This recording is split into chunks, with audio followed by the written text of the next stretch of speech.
kumaha carana supaya si makmum terang kana pundah-pindah gerakan imam. Tadi dia aya sababaraha cara.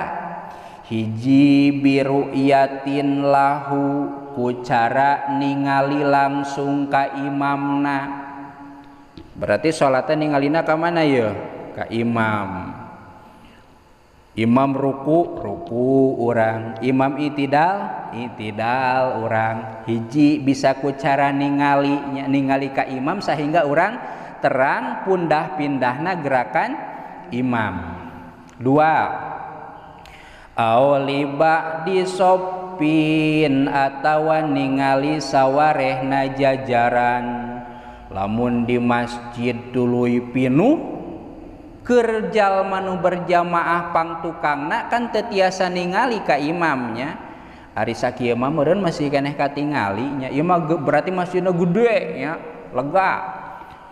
Kan teu katingali ka imam teh kumaha cenah apalna gerak-gerik imam. Tiasa ku ningali sapalih jajaran nu aya di hareupeun urang.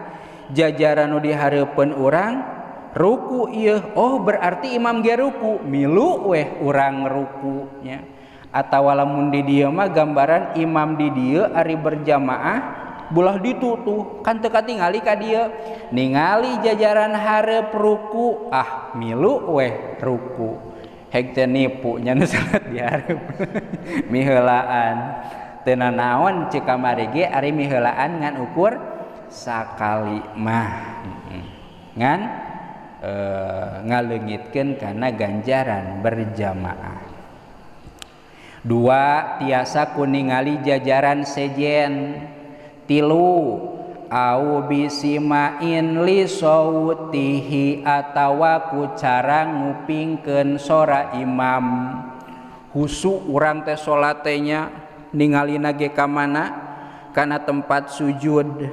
Ngan ka kuping ceuk teh hareup teh Allahu Akbar, oh bagian ruku cek orang teh Sami Allahu liman hamidah, oh itidal eta mah Allahu Akbar, oh sujud berarti eta mah nya. Jadi ku tarikna takbir imam teh ngabantuan pikeun si makmum kana supaya terang pundah pindahna gerakan imam. Sanajan teu ditingali ge Allahu Akbar, oh ruku Sami Allahu liman hamidah dengan hijinya Sami Allah mah pasti keur naon?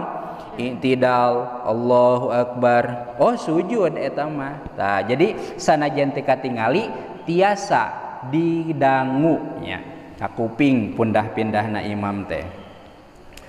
Tilu tah opat au sauti mubalighin siqatin, kumubalig ari mubalig teh hiji jalma anu tugasna eta jalma teh nganepikeun sora imam pikeun makmum. Makmumna loba, contoh ceuk imam teh Allahu Akbar, ceuk eta jalma nu tugasna nganepikeun sora imam teh Allahu Akbar, tah imam teh Sami Allahu liman hamidah Rabbana walakal hamd. Tah sok aya jiga di Mekah nih. Tah aya ngaranna teh mubalig. Ari mubalig teh tukang nganepikeun sora imam. Nah mubaligna kudu milu salat, ah teu kudu nya. Mubaligna mah ya heulaanan. Mubalig teh berarti nu kabayang ku urang sanes mubalig anu tukang pidato ge sanesnya maksudna.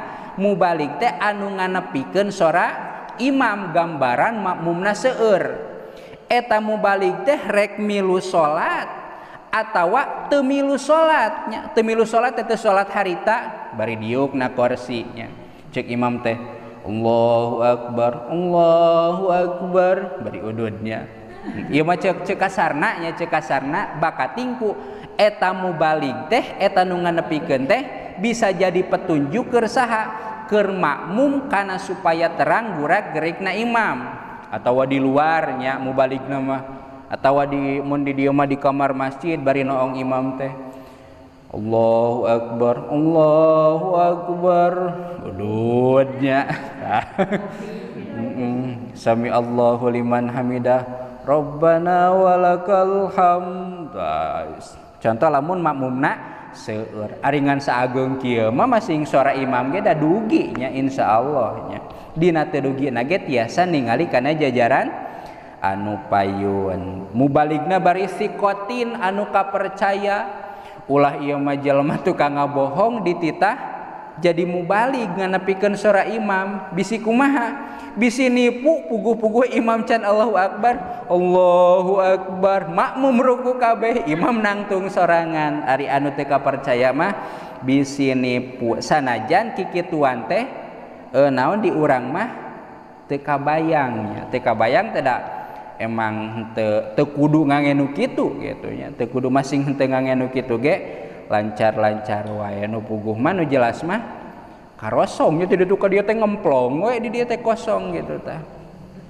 Tos ngan pedah eta jalma anu janten mubalig atawa nganepikeun sorakna si imam ka si makmum teh baligin akilin adli riwayatin kudu jalma anu geus baleg ulah ku budak TK nu leutik sok engke contoh ka budakna lamun bapak Allahu Akbar sok ujang Allahu Akbar deui Allahu Akbar cek bapana teh Allahu Akbar cek budakna teh bapana encan geus Allahu Akbar kalah dipake heureuy ku budakna teh kenging nya mantak di dieu disyaratkeun kudu anu geus baleg oge ari budak mah bisi heureuy nya sanajan lamun budakna naon mah nurut mah bakal bener eta teh nya akilin anu berakal ulah nitah ka jalma anu sakapeung cager sakapeung teu cager